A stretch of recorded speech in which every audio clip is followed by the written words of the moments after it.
Hello everyone, welcome back to the channel. Today we are going to discuss a rare and attention-grabbing event that unfolded in Gaza. Hamas fighters have staged a large-scale military parade, something that is almost never seen in this territory. This show of force was not just another local gathering, it was a highly coordinated event that had the attention of the Israeli Defense Forces, with reports suggesting they watched closely, some in shock at the scale and confidence on display. This parade was designed not only to impress supporters, but also to send a clear message to opponents about capability and readiness. From the outside, the event was striking. The streets of Gaza saw a display that looked like it had been rehearsed for months. Fighters in full combat uniforms moved in disciplined formations, many carrying modern rifles, rocket-propelled grenades, and other heavy weaponry. Armored vehicles rumbled through, some with mounted machine guns, others transporting fighters standing at attention. The presentation was carefully planned to give the appearance of an organized military force rather than a scattered militant group. Flags and banners were held high, music and chants filled the air, and the message was unmistakable. Hamas wanted to project both strength and unity. The presence of military hardware, from tactical vehicles to improvised armored units, added to the image of a group that is fully equipped for confrontation. Inside the formations, the coordination was equally noticeable. The fighters moved with precision, keeping tight ranks and responding quickly to orders from commanders positioned in key spots. Leaders could be seen walking alongside the formations, ensuring everything ran smoothly.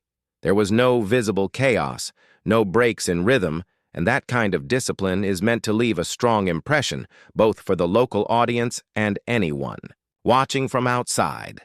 The performance of this parade went beyond mere marching. It demonstrated an ability to mobilize a significant number of fighters in a short time and under potentially risky conditions. Every movement, every turn of the formation seemed choreographed to show that the group has the operational skill to function like a conventional military unit when needed. The use of different units, infantry, armored sections, and special weapons teams, indicated a degree of structural organization that observers often debate when analyzing Hamas's military capability.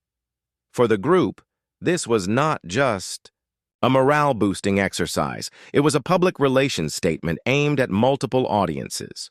When it comes to safety, the term takes on a different meaning in such a context. The parade was not about protecting the public, but about ensuring the protection of the participants and key figures involved. Perimeter security appeared tight, with armed guards scanning the surroundings. The choice of route, the timing, and the visible lookout positions suggested that a lot of thought went into preventing any disruptions or attacks during the event. Given the heavy surveillance Gaza is under, staging such a parade without interference speaks to either a calculated risk or a confidence in their protective measures. What truly made this event stand out was its rarity.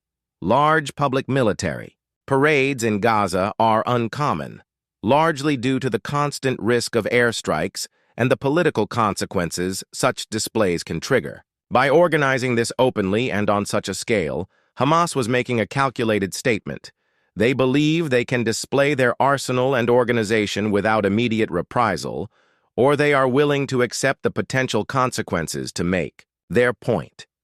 For supporters, it was a rallying moment. For opponents, it was a reminder that the group still has operational capabilities despite years of blockades, strikes, and political pressure. The cost of such an event is not measured in dollars alone. While there is an obvious financial investment in equipment, logistics, and manpower, the real price is in the political and strategic risks it carries. By holding a large, visible military parade, Hamas risks drawing more intense scrutiny and potential military responses from Israel or other actors. Yet for them, the benefits in terms of propaganda, morale, and image might far outweigh these risks. The parade acts as a recruitment tool, a display for the media, and a psychological signal to both allies and adversaries. In conclusion, The rare military parade in Gaza was not a random show of force, but a deliberate and strategic event. It combined spectacle with messaging, discipline with symbolism, and risk with reward. Whether it is seen as a bold assertion of strength, a dangerous provocation, or simply a calculated morale booster depends on the perspective of the observer. What is certain is that it has sparked conversation and analysis far beyond Gaza's borders, and its impact may echo in the political and military developments that follow in the coming weeks.